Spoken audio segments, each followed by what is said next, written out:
तो कैसे हो मेरे प्यारे एनिमे लवर्स। तो आज मैं एक्सप्लेन करने वाला हूँ marriage toxins, one of my favourite anime में से एक। तो इसका पहला पार्ट चैनल पे अपलोडेड है, तो आज मैं इसका सेकंड पार्ट एक्सप्लेन करने वाला हूँ, तो प्लीज एंजॉय करना। ये देखने के बाद जीरो उठता है और हिमिकवा से कहता है कि उसे उससे एक फेवर मांगना है। हिमिकवा शर्माने लगती है क्योंकि उसे लगता है अब जीरो उसे प्रपोज करने वाला है, लेकिन उसकी सरप्राइज के लिए जीरो सिर्फ उसे अपनी फ्रेंड बनने के लिए कहता है। वो हल्की सी हंसती है और कहती है कि उसे लगा था जीरो उसे डेट के लिए पूछेगा। जीरो मानता है कि वो फ्यूचर में ऐसा करना चाहता है, लेकिन अभी वो हिमिकवा के बारे में कुछ नहीं जानता। और सबसे जरूरी बात यह है कि हिमिकवा भी उसके बारे में कुछ नहीं जानती। हो सकता है उसने पहली बार अच्छा इंप्रेशन दिया हो, लेकिन उसके अंदर अभी भी बहुत से डार्क साइड्स हैं जिन्हें उसने कभी एड्रेस नहीं किया। इसलिए वो चाहता है कि पहले दोनों फ्रेंड्स बने ताकि एक दूसरे को अच्छी तरह जान सके और उसके बाद ही वो उसे डेट के लिए पूछे। हिमिकवा इस बात के लिए रेडी हो जाती है और वो जीरो की फ्रेंड बनने के लिए मान जाती है। वो ये भी सजेस्ट करती है कि दोनों जल्दी फिर से साथ में टाइम स्पेंड करें। जैसे ही वो वहाँ से जाती है, कनाशकी जीरो से कहता है कि उसके लिए एक और पोटेंशियल लव इंटरेस्ट तैयार है। वो एक बिलियनर की इकलौती बेटी है जिसे बॉडीगार्ड की जरूरत है। मिशन के हिसाब से जीरो को उस लड़की के साथ उसके कॉलेज की पार्टी में जाना होगा, लेकिन जीरो पार्टीज के मामले में बिल्कुल बेकार है। हालांकि वो लड़की शायद जीरो से भी ज्यादा सोशली ऑकवर्ड है। जैसे ही वो लड़की उससे बात करने की कोशिश करती है, वो घबराहट में रो पड़ती है। उसका नाम शियोरी है और उसके अंकल ने ही बॉडीगार्ड के लिए एडवर्टीजमेंट दिया था। उसके अंकल बताते हैं कि शियोरी के फादर ने ही इस कंपनी को शुरू से खड़ा किया था और उनकी डेथ के बाद उनकी विल में लिखा था कि पूरी कंपनी शियोरी को मिलेगी। लेकिन शियोरी की आंटी को ये बात बिल्कुल पसंद नहीं है, इसलिए अफवाहें हैं कि उसने एक असैसिन हायर किया है जो अजीब टेक्निक यूज करता है ताकि शियोरी को मार सके। शियोरी के अंकल ने जीरो को इसलिए हायर किया था क्योंकि उन्हें पता है कि ये काम कोई नॉर्मल बॉडीगार्ड नहीं कर सकता। और ये बात एक ऐसे आदमी से आ रही है जो पूरी कन्वर्सेशन के दौरान तीनों को वर्कआउट के लिए उठाया हुआ था। शियोरी जीरो का शुक्रिया अदा करती है कि उसने उसकी प्रोटेक्शन एक्सेप्ट की। कुछ देर बाद जीरो शियोरी के स्कूल में अंडरकवर स्टूडेंट बनकर ज्वाइन करता है ताकि बिना किसी शक के उसके पास रह सके। लेकिन शियोरी की एक रिक्वेस्ट होती है। वो जीरो से कहती है कि वो एक ड्रिंकिंग पार्टी में जाना चाहती है। शुरू में जीरो मना कर देता है क्योंकि जब एक असैसिन उसके पीछे हो तब पार्टी में जाना बहुत ही रिस्की हो सकता है, लेकिन शियोरी सच में जाना चाहती है क्योंकि वो कभी भी ऐसी सोशल इवेंट्स में नहीं गई और उसकी क्यूट फेस को देखकर जीरो मान जाता है। इस तरह दोनों पार्टी में पहुंच जाते हैं। शियोरी सबके सामने अपना इंट्रोडक्शन देने के लिए खड़ी होती है, लेकिन अपना नाम बताने के बाद उसका दिमाग बिल्कुल ब्लैंक हो जाता है। वो अपने दिमाग में वो सब याद करने लगती है जो उसने बोलने के लिए सोचा था, लेकिन वो एक और शब्द भी नहीं बोल पाती। आखिर में वो हार मानकर वापस बैठ जाती है। अब अगला इंट्रोडक्शन जीरो का होता है। जीरो खड़ा होता है और सोचता है कि अब वो अपनी सोशल स्किल्स दिखाएगा क्योंकि उसने इसके लिए प्रैक्टिस की थी। वो सबको अपना इंट्रोडक्शन देता है और तुरंत उसके बाद 4 मग्स बियर के एक साथ पी लेता है। फिर वो उन्हें एक जाइंट जेल वॉर्म की तरह उल्टी करके बाहर निकाल देता है। ये उसका पार्टी ट्रिक था ताकि सब उसे कूल समझे, लेकिन इससे सब लोग उसे सिर्फ एक वियर्डो समझने लगते हैं। अब सिर्फ एक और लड़का बचा था जिसने इंट्रोडक्शन नहीं दिया था। होस्ट उससे कुछ बोलने के लिए कहता है। नारुका उठता है। वो सिर्फ अपना नाम बोलता है, एक हैंड साइन बनाता है और वापस बैठ जाता है। वो थोड़ा अजीब जरूर लगता है, लेकिन वो हैंडसम है और उसने जीरो की तरह बियर को गले से बाहर नहीं निकाला, इसलिए सारी लड़कियां तुरंत उस पर फिदा हो जाती है और सारे लड़के उससे जेलस होने लगते हैं। जीरो हैरान हो जाता है कि नारुका ने बिना कोई पार्टी ट्रिक किए इतनी सारी लड़कियों को इम्प्रेस कर दिया। वो सोचता है कि इस बारे में बाद में और रिसर्च करेगा। पार्टी खत्म होने के बाद जीरो, शियोरी और किनास्की घर वापस चल रहे होते हैं। जीरो शियोरी से बात करने के लिए मुड़ता है, लेकिन शियोरी अभी भी इतनी नर्वस होती है कि वो डर जाती है। जीरो उससे पूछता है कि जब वो तैयार ही नहीं थी तो उसने खुद को पार्टी में जाने के लिए क्यों मजबूर किया। उसे समझ आता है कि वो अपनी सोशल स्किल्स इंप्रूव करना चाहती है क्योंकि फ्यूचर में उसे कंपनी संभालनी होगी, लेकिन उसके हिसाब से पार्टी के अलावा भी बहुत आसान तरीके थे। ये सब सुनकर शियोरी फिर से रोने लगती है, लेकिन इस बार वो दुख की वजह से नहीं रो रही थी। वो खुश होती है कि जीरो उसकी फीलिंग्स की इतनी चिंता करता है। वो बताती है कि वो पार्टी इसलिए गई थी क्योंकि वो अपने क्लास को हिस्सा बनना चाहती थी और सबको थोड़ा जानना चाहती थी, क्योंकि ये उसके फादर की आखिरी विश थी। मरने से पहले उन्होंने शियोरी से कहा था कि वो उससे प्यार करते हैं और उससे कहा था कि कभी कभी पार्टीज में जाना चाहिए क्योंकि जिंदगी तब ज्यादा मजेदार होती है जब इंसान खोलकर जीता है और जो कहना चाहते वो कह देता है। ये उनके आखिरी शब्द थे। शियोरी उनकी ये विश पूरा करना चाहती है, लेकिन चाहे वो कितनी भी कोशिश करे वो खुलकर बात नहीं कर पाती। उसे डर लगता है कहीं लोग उसे परेशान, गुस्सा या उदास ना हो जाए। अब जब वो सोचती है कि उसे एहसास होता है कि उसने कभी अपने फादर से प्रॉपरली बात भी नहीं की और उसे ये भी नहीं पता कि उन्होंने उसे ही अपना सक्सेसर क्यों बनाया। इसी वजह से वो खुद को इतना इम्प्रूव करना चाहती है कि बिना डर के हंस सके और बात कर सके।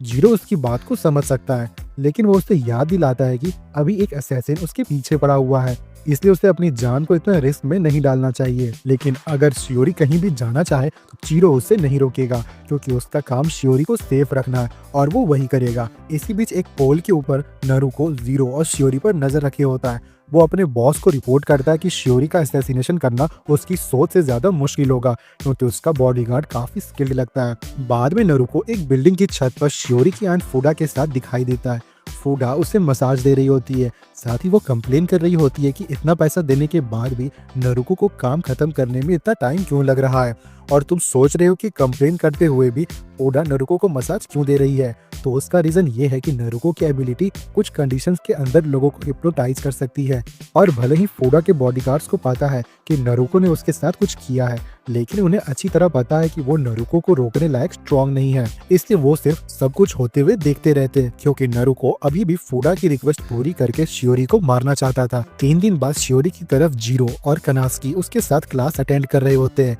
ताकि वो सेफ रहे, लेकिन जीरो पढ़ाई में सच में इंटरेस्ट ले रहा होता है। कनास्की उसे याद दिलाता है कि वो सिर्फ अंडर कवर स्टूडेंट बना हुआ है, इसलिए उसे क्लास में ध्यान देने की कोई जरूरत नहीं है। लेकिन जीरो को स्कूल का एक्सपीरियंस बहुत ही मजेदार लग रहा होता है। उसे बचपन में कभी स्कूल का एक्सपीरियंस नहीं मिला था, इसलिए उसके लिए ये सब बहुत ही मजेदार था, और जब तक मौका है वो इसे पूरी तरह एंजॉय करना चाहता है। इसी बीच नारुतो पास की बिल्डिंग के ऊपर एसी यूनिट्स के बीच बिना शर्ट के बैठा मेडिटेशन कर रहा होता है।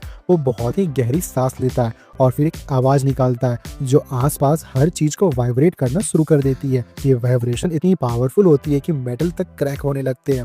कुछ ही पल बाद जीरो क्लास में ध्यान से बैठा होता है, तभी अचानक उसका बैलेंस बिगड़ जाता है और वो सीधा डेस्क पर गिर पड़ता है। ऐसे ही बिल्डिंग हिलने लगती है। जीरो समझ जाता है कि ये हायर्ड असैसिन का डायरेक्ट अटैक है, लेकिन रूम में कोई भी शक के लायक नहीं लग रहा होता, इसलिए अटैक रूम के बाहर से हो रहा होगा। जीरो किसी भी अटैक के लिए तैयार होते हुए एक सिरिंज निकालता है। अगले ही पल शियोरी के ऊपर वाली छत टूटकर गिरने लगती है। जीरो तुरंत खुद को सिरिंज इंजेक्ट करता है और डेस्क के ऊपर से जंप करके शियोरी को बचा लेता है। खुशकिस्मती से शियोरी बिना किसी सीरियस इंजरी के बच जाती है, लेकिन जीरो अभी ये समझने की कोशिश कर रहा होता है कि अटैक हुआ कैसे। रूम में हवा अच्छी तरह आ रही थी, इसलिए ये कोई सिंपल गैस अटैक नहीं हो सकता, और डैमेज देखकर उसे सिर्फ एक ही पॉसिबिलिटी समझ आती है, ये किसी साउंड मास्टर का प्रिसाइज साउंड बेस्ड अटैक था।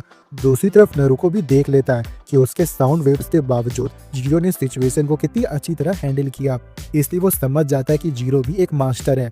शियोरी को क्लास से बाहर निकालने के बाद जीरो मित्सुको को मैसेज भेजकर सब कुछ बता देता है। किनास्की सोचता है कि इतने बड़े अटैक के बाद शियोरी को अपनी कैंपिंग ट्रिप कैंसिल कर देनी चाहिए, लेकिन आखिरी डिसीजन मित्सुको का होगा, क्योंकि उसी ने जीरो को हायर किया था। घर पहुंचने के बाद शियोरी अपने अंकल से पूछती है कि क्या उसे कैंपिंग ट्रिप कैंसिल कर देनी चाहिए, लेकिन उसकी सरप्राइज के लिए मित्सुको कहता है कि अगर वो चाहे ट्रिप पर जा सकती है। आखिर जवानी के ऐसे एक्सपीरियंस का कोई रिप्लेसमेंट नहीं होता, और जब तक जीरो और किनास्की उसके साथ है तब तक सब ठीक रहेगा।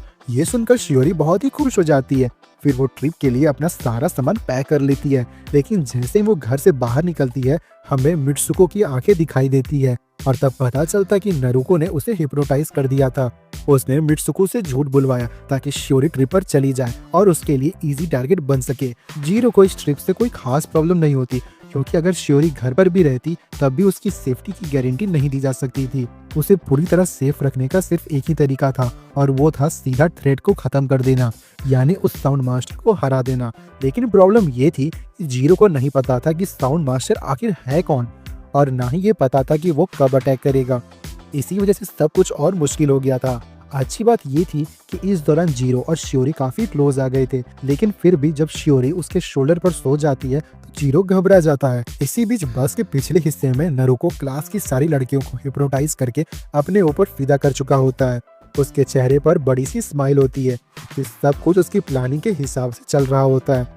कैंप पहुंचते ही सब लोग आपस में बैठकर बातें करने लगते हैं, और जीरो कुकिंग की जिम्मेदारी संभाल लेता है, क्योंकि किनास्की ने उसे बताया था कि लड़कियों को अच्छा खाना बनाने वाले लड़के पसंद आते हैं, और वाकई सब लोग जीरो की कुकिंग स्किल्स से इम्प्रेस हो जाते हैं। लेकिन जब जीरो कबाब बना रहा होता है तब शियोरी लोगों से बात करने की कोशिश करते हुए उन्हें अपने हाथ की बनाई हुई याकुशा ऑफर करती है, लेकिन कोई भी उसकी ऑफर पर ध्यान नहीं देता। ये देखकर जीरो को उसके लिए थोड़ा बुरा लगता है, लेकिन किनाशकी उसे याद दिलाती है कि शियोरी ने खुद कहा है कि वो ये सब अपने दम पर सीखना चाहती है, इसलिए उन्हें कुछ देर के लिए उसे अकेला छोड़ देना चाहिए। शियोरी सोचने लगती है कि लोगों का अटेंशन पाने के लिए वो क्या कर सकती है, लेकिन उसे कोई भी आइडिया नहीं मिलता, इसलिए वो अपना बैकअप प्लान यूज करने का फैसला करती है। वो अपने बैग से अपना कॉस्प्ले आउटफिट निकालती है। वो इसे स्पेशली इसी इमरजेंसीज के लिए साथ लाई थी। अब लोग उसे बिल्कुल भी इग्नोर नहीं कर पाएंगे। सबका अटेंशन मिलते ही वो पहले से तैयार की हुई टेबल के पास जाती है और एक मैजिक ट्रिक परफॉर्म करना शुरू करती है, जिसकी उसने पहले प्रैक्टिस की थी। उस ट्रिक से वो अपनी याकुशोबा को हवा में निकालती हुई दिखाती है। अब उसके क्लासमेट्स उसके खाने में सच में इंटरेस्टेड हो जाते हैं। वो ट्रिक दोबारा करने की कोशिश करती है, लेकिन इस बार उसे थोड़ी गलती हो जाती है और सारी शोभा उसके सिर पर गिर जाती है। अच्छी बात ये थी कि इस वजह से सबका ध्यान उसकी तरफ आ गया। अब कम से कम उसके क्लासमेट्स को उसकी एग्जिस्टेंस का पता तो चला। दिन के एंड में जीरो और किनाशकी शियोरी के पास जाकर पूछते हैं कि उसने इतनी अच्छी मैजिक ट्रिक कहाँ से सीखी। शियोरी बताती कि उसकी फैमिली की कंपनी पार्टी अपैरल का बिजनेस करती है, इसलिए उसने कई सालों तक प्रैक्टिस करके कुछ मैजिक ट्रिक सीख ली थी। वो बातों में अच्छी नहीं है, लेकिन ड्रिंकिंग पार्टी में जब उसने जीरो के पार्टी ट्रिक देखा था तब उससे बहुत इम्प्रेस हुई थी। शियोरी खुश होती है कि उसका प्लान काम कर गया, इसलिए बस जीरो का शुक्रिया करती है कि उसने उसे ये आइडिया दिया।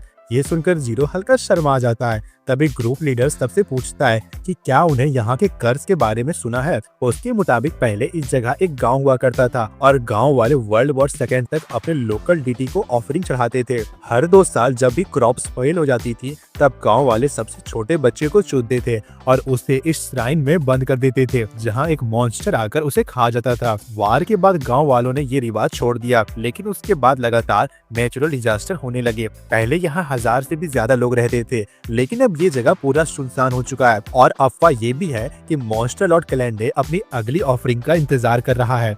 ये सुनकर शियोरी पूरी तरह डर जाती है, लेकिन ग्रुप लीडर बताता है कि ये सिर्फ उसकी बताई हुई एक स्टोरी है, इसलिए जीरो शियोरी से कहता है कि उसे किसी बात की चिंता करने की जरूरत नहीं है। अब जब ग्रुप लीडर सबको डरा चुका होता है तो वो बताता है कि अब पार्टी का मेन इवेंट शुरू होगा।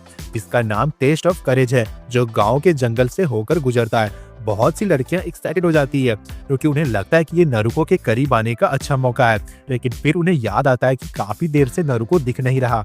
असल में जब सब लोग पार्टी एंजॉय कर रहे थे तब नरुको जंगल में अपने असैसिनेशन प्लान के लिए अलग अलग ट्रैप्स लगा रहा था। सब कुछ तैयार करने के बाद वो मुस्कुराता है क्योंकि अब उसे लगता है कि कोई भी उसे रोक नहीं सकता। टेस्ट ऑफ करेज असल में श्राइन तक जाना था, लेकिन रास्ता बहुत ही डेंजरस था, इसलिए क्लास रिप्रेजेंटेटिव डिसाइड करता है कि इवेंट जंगल के बीच वाले लैंडमार्क तक ही होगा, जहाँ सब लोग फोटो लेकर प्रूफ दिखा सकेंगे कि वो वहाँ तक गए थे। सब लोग इस इवेंट के लिए बहुत एक्साइटेड होते हैं। शुरू होने से पहले किनोसुके जीरो से कहती है कि ये शियोरी के साथ अफेक्शन पॉइंट्स बढ़ाने का परफेक्ट चांस है, इसलिए जीरो भी उसके साथ चल पड़ता है और अब तक सब कुछ काफी अच्छा चल रहा होता है। शियोरी पूरे टाइम डर के मारे जीरो को पकड़कर चल रही होती है।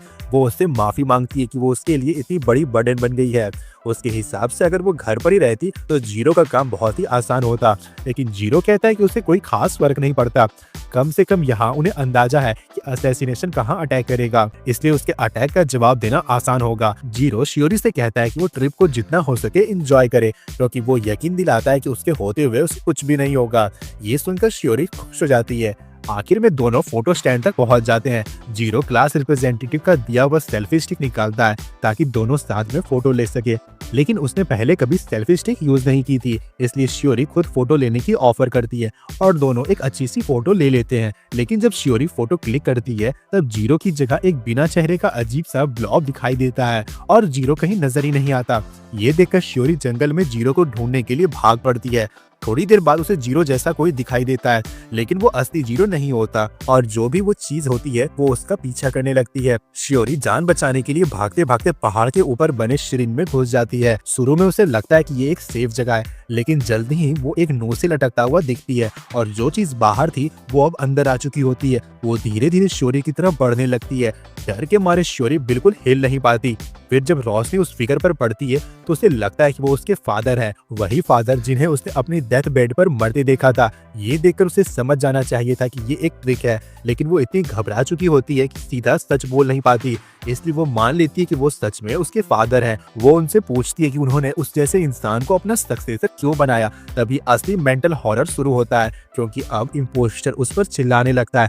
वो कहता है कि उसे सक्सेसर बनाना उसकी सबसे बड़ी गलती थी और शियोरी इतनी बेकार है कि वो कभी इतनी बड़ी रिस्पॉन्सिबिलिटी नहीं संभाल सकेगी। ये सब नारुको ने शिकोरी की कॉन्फिडेंस तोड़ने और उसे अपने कंट्रोल में करने के लिए किया था। जैसे ही वो शियोरी को हिप्नोटाइज कर लेता है, वो उसे नोज की तरफ देखने को कहता है और बोलता है कि अगर वो अपनी लाइफ खत्म कर दे तो सब कुछ बहुत आसान हो जाएगा। शियोरी उसकी बात मानकर सीढ़ियों पर चलने लगती है और बिल्कुल वैसे ही अपनी जान देने का फैसला कर लेती है जैसा नारुको चाहता था। लेकिन बिल्कुल आखिरी पल पे उसे याद आता है कि आज उसने कितना अच्छा टाइम स्पेंड किया था। तब उसे एहसास होता है कि उसकी लाइफ की भी कोई वैल्यू है, इसलिए वो खुद को रोक लेती है और श्राइन की दूसरी तरफ से बाहर निकलने के लिए भागती है। लेकिन उसे पता ही नहीं होता है कि उस तरफ कोई रास्ता नहीं है और वो सीधा पहाड़ की चट्टान से नीचे गिर जाती है। इतनी ऊंचाई से गिरना पक्का उसकी जान ले लेता, लेकिन इस बार उसके बहुत सारे एक साथ चल रहे थॉट्स उसके काम आ जाते हैं। उसे याद आता है कि उसके पास अभी भी एक अम्ब्रेला है और वो उसे इस्तेमाल करने की कोशिश करती है, लेकिन वो प्लान फेल हो जाता है। खुशकिस्मती से जमीन पर गिरने से पहले ही जीरो वक्त पर पहुंच जाता है और उसे बचा लेता है। शियोरी को बहुत राहत मिलती है। जीरो समझाता है कि असैसिन इस सब का सेल्फ इन्फेक्ट हार्म दिखाना चाहता है ताकि उसके रिलेटिव्स पर कभी शक ना हो, क्योंकि अगर उन पर शक होता है तो उन्हें इनहेरिटेंस नहीं मिलती। इसका मतलब था कि अब तक जो कुछ भी हुआ, यहाँ तक कि इस गांव की लीजेंड भी, सब कुछ नारुको ने ही बनाया था, सिर्फ इसलिए ताकि शियोरी की डेथ को रियल दिखाया जा सके। जीरो नारुको से कहता है कि वो उसकी एबिलिटी से काफी इम्प्रेस हुआ है, क्योंकि जैसे ही शियोरी ने फोटो ली वो तुरंत हिप्नोटाइज हो गई और जीरो के बगल में खड़े होने के बावजूद जंगल में उसे ढूंढने के लिए भाग गई। इसी दौरान नारुको ने जीरो पर शॉक वेव से अटैक किया ताकि वो गिर जाए और उसका डायरेक्शन सेंस भी खराब हो जाए ताकि वो शियोरी तक वक्त पर ना पहुंच सके। लेकिन जीरो कहता है कि अब वो दोबारा ऐसा नहीं होने देगा। नारुको कहता है कि वो इस चैलेंज का इंतजार करेगा और फिर जंगल के अंदर गायब हो जाता है ताकि अपना अगला अटैक तैयार कर सके। जीरो शियोरी से कहता है कि यहाँ रुकना बहुत ही डेंजरस है, इसलिए उन्हें तुरंत निकलना होगा। इसलिए शियोरी इतनी डरी हुई होती है कि उसके पैर काम करना बंद कर देते हैं। तब जीरो उससे कहता है कि वो उसकी पीठ पर चढ़ जाए ताकि वो उसे उठा के ले जा सके, इसलिए वो बस जैसे तैसे उस पर बैठ जाती है। अब पोजीशन बदलने का बिल्कुल वक्त नहीं था, इसलिए जीरो खुद को सिरिंज इंजेक्ट करता है और पूरी स्पीड से दौड़ना शुरू कर देता है।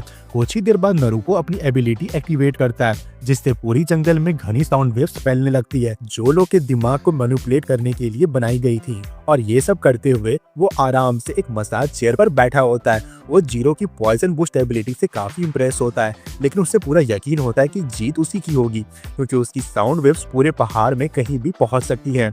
इसलिए जीरो उससे भागकर बच नहीं सकता। नारुको की माइंड मैनिपुलेशन को रोकने की कोशिश में जीरो शियोरी को एक पेयर ईयरबड्स देता है, लेकिन शियोरी कहती है कि उसके पास इससे भी बेटर चीज है, क्योंकि वो अपने साथ नॉइज कैंसिलेशन हेडफोन्स लाई थी। नारुको समझ जाता है कि दोनों क्या सोच रहे हैं, लेकिन वो कहता है कि ये स्मार्ट मूव नहीं था, क्योंकि अब जीरो उसके साउंड अटैक्स को सुन ही नहीं पाएगा। लेकिन आवाज ना सुन पाने के बावजूद भी जीरो अपनी स्किन से वाइब्रेशन महसूस करके साउंड वेव्स को डॉज कर लेता है।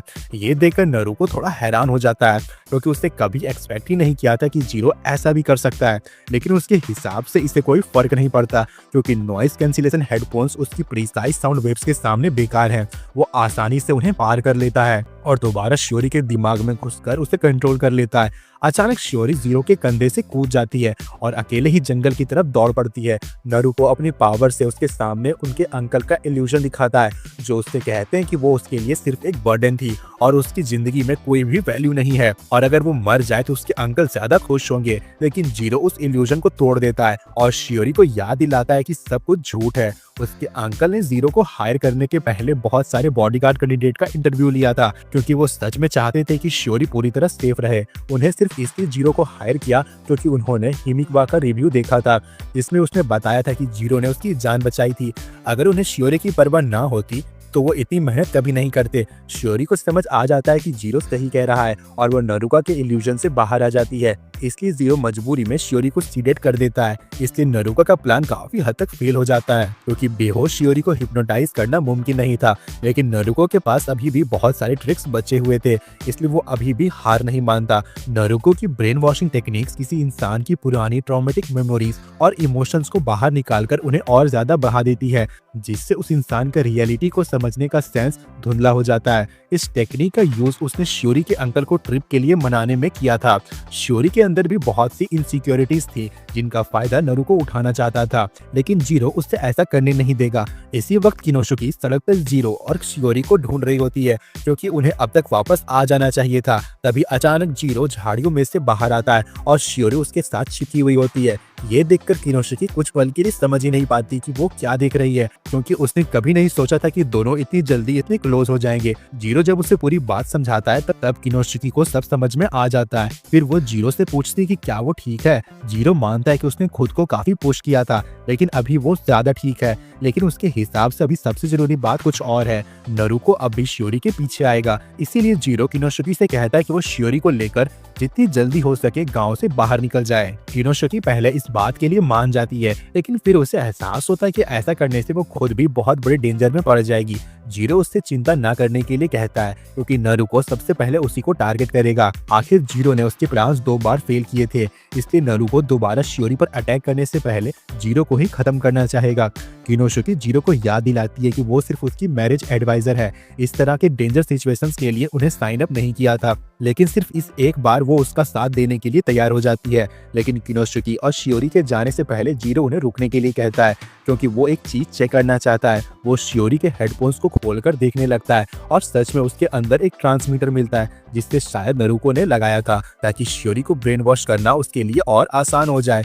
जीरो अभी भी नरुको की टेक्निक्स के बारे में सब कुछ नहीं समझ पाया था, लेकिन अगर नरुको छुपकर अटैक करना चाहता है तो जीरो से बाहर निकालने का फैसला करता है। उसे पता चल जाता है कि नरुको की साउंड वायरलेस पूरे जंगल में बिछी हुई है और उन्हीं के थ्रू उसकी साउंड ट्रांसमिट हो रही है। जीरो अपने एसिड से उन सब वायर्स को काटने की कोशिश करता है, लेकिन उसकी सरप्राइज के लिए एसिड उन वायर से टकराकर वापस उछल जाती है। नरुको बताता है कि उसकी वायर्स बहुत हाई फ्रीक्वेंसी पर वाइब्रेट करती है, इसलिए कोई भी लिक्विड उन्हें छू नहीं सकता। और सिर्फ इतना ही नहीं, अपनी वायर्स की फुल पावर यूज करके नरुको एक बहुत बड़ा वाइब्रेटिंग साउंड मास बना देता है, जिसे देखकर लगता है कि जीरो मुश्किल में पड़ गया है। लेकिन अचानक नरुको को महसूस होता है कि उसका पपेट चलना बंद कर चुका है। ये देखकर वो थोड़ा घबरा जाता है क्योंकि उसे समझ ही नहीं आता कि जीरो ने ये कैसे किया और उसके पास इसका कोई बैकअप प्लान भी नहीं होता।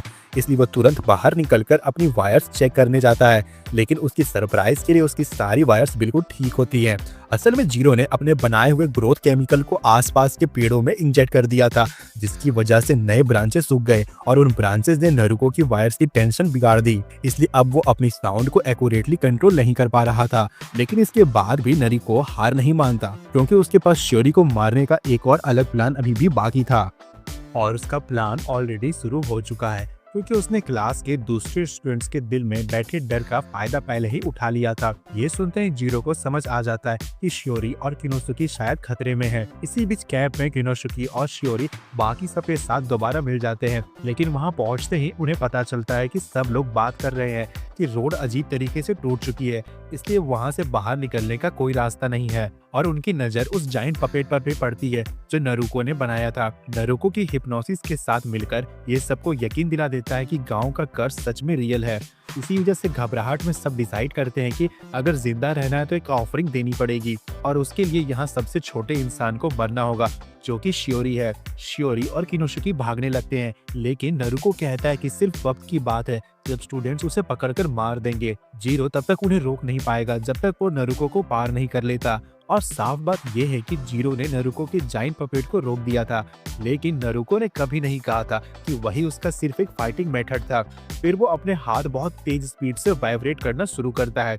उसके बाद एक ट्री को काट देता है और उसकी वुड को वॉलिन बना लेता है, जिसपे अपने कुछ बाल स्ट्रिंग्स की तरह यूज करता है। अब वो फिर से डेंजरस बन जाता है क्योंकि जीरो को नहीं पता कि उस वॉलिन का क्या काम है, लेकिन असल में उस वॉलिन का कोई काम ही नहीं होता। नरुको ने उसे सिर्फ जीरो को कंफ्यूज करने के लिए बनाया था। वो वॉयलन जीरो की तरफ फेंक देता है और खुद किसी चीज को ढूंढने के लिए भाग जाता है। आखिर में नरुको अपने हिप्नोटिक साउंड वेव्स का यूज जीरो पर करता है।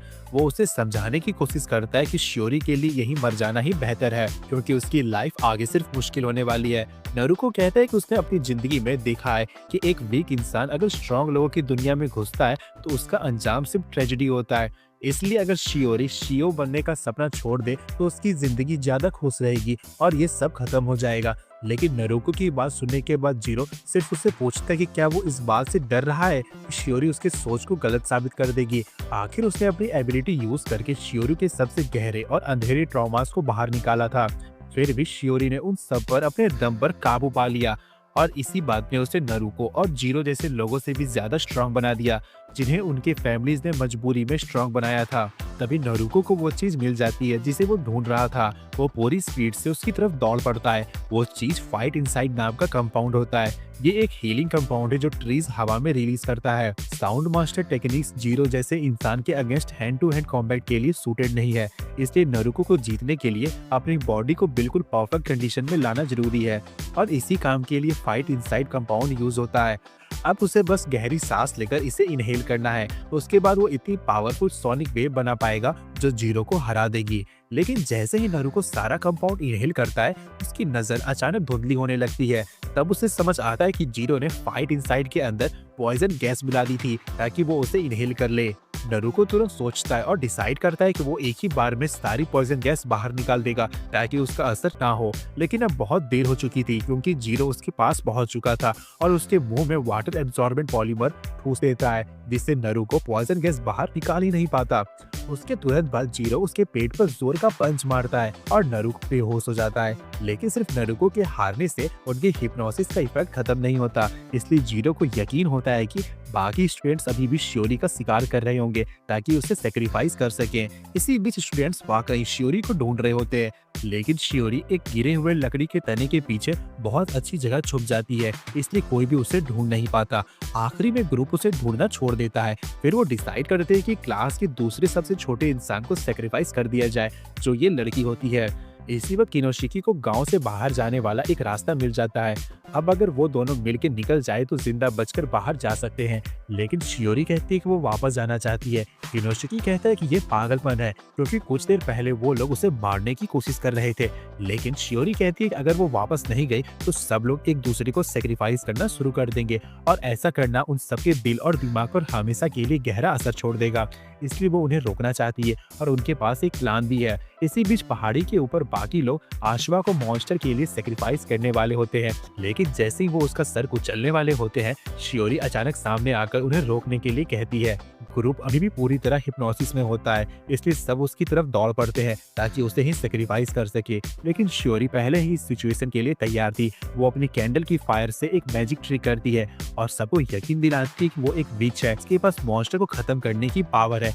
ये सब एक ध्यान से तैयार किया गया एक्ट है जिसे मेकअप और किनोशिकी की पब्लिक स्पीकिंग टिप्स की मदद से तैयार किया गया था और शियोरी ने इसे पूरे रूटीन की पहले ही प्लानिंग कर रखी थी। लेकिन तभी आशवा, जिसे शियोरी की जगह सेक्रीफाइस किया जाने वाला था, जोर से चिल्लाती है कि शियोरी सिर्फ अपनी जान बचाने के लिए नाटक कर रही है। वो कहती है कि अगर शियोरी सच में मॉन्स्टर को हरा सकती है तो उसने पहले ही ऐसा क्यों नहीं किया। शियोरी शांत रहती है और कहती है कि वो सिर्फ अपनी पावर्स को पूरी तरह बिल्डअप होने का इंतजार कर रही थी ताकि मॉन्स्टर को हरा सके, और ये एक्सप्लेनेशन वहाँ मौजूद सब लोगों के लिए काफी होता है। इसलिए सब उससे कहते हैं कि वो अभी इसी वक्त मॉन्स्टर को खत्म करे, वरना आखिरी में उसे ही सेक्रीफाइस कर दिया जाएगा। अंदर ही अंदर शियोरी सच में वहाँ से भागना चाहती थी, लेकिन वो जानती है कि अगर वो यहाँ से भाग गई तो यहाँ किसी न किसी को जान जरूर चली जाएगी।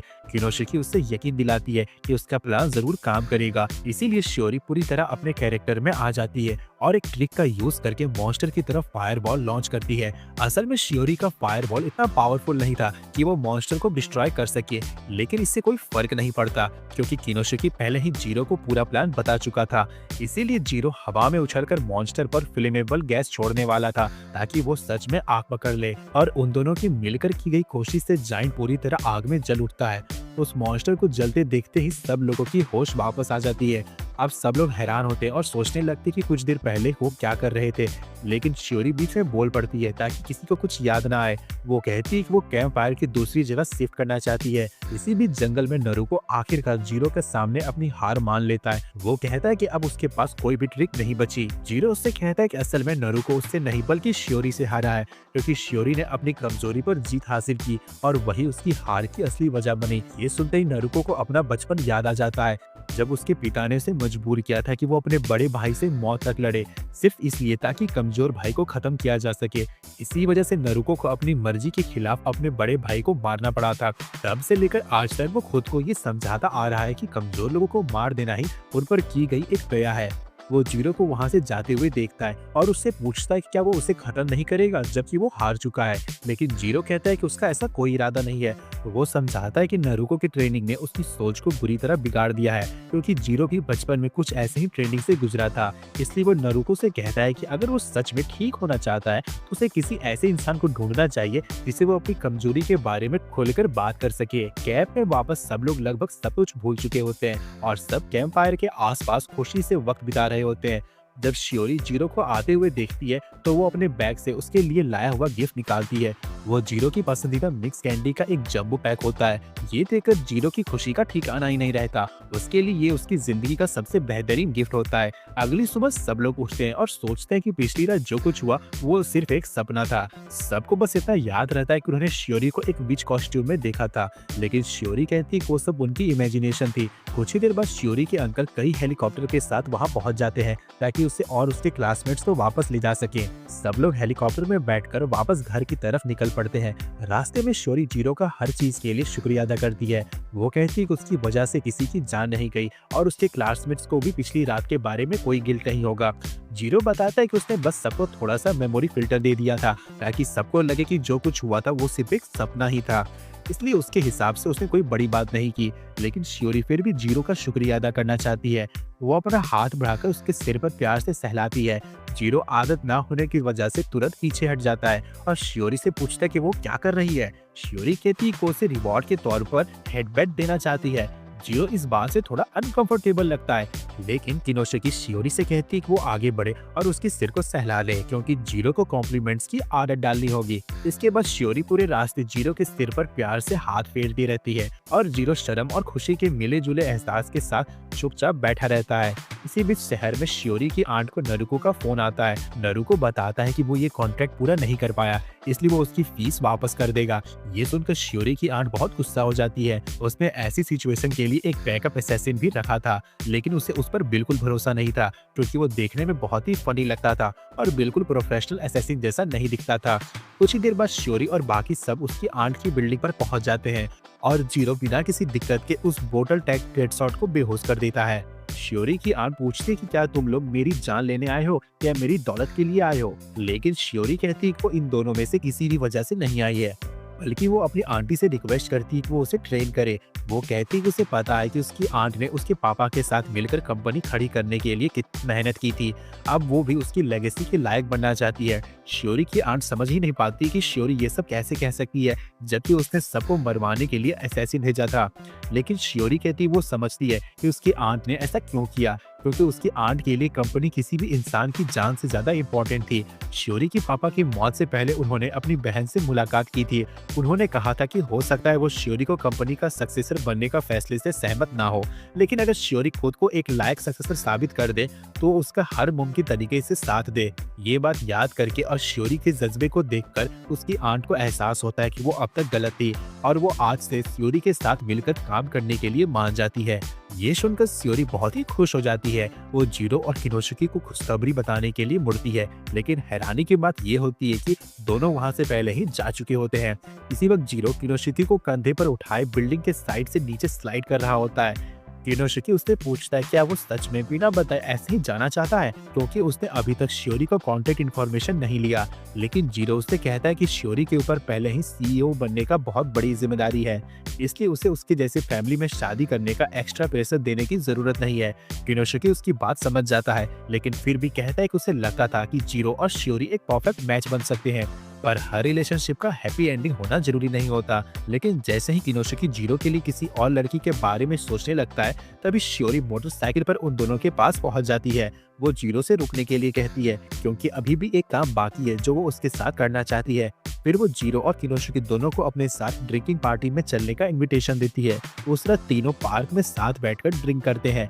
जीरो और शियोरी दोनों एक दूसरे से बात करना चाहते हैं, लेकिन दोनों ही कन्वर्सेशन शुरू करने में बहुत कमजोर होते हैं, इसलिए दोनों मुश्किल से 2 शब्द से ज्यादा बोल ही नहीं पाते। अगर ये पार्ट आपको पसंद आता है तो लाइक शेयर सब्सक्राइब करना मत भूलना। मैं इसका नेक्स्ट पार्ट कल डाल दूंगा। तब तक के लिए बाय बाय।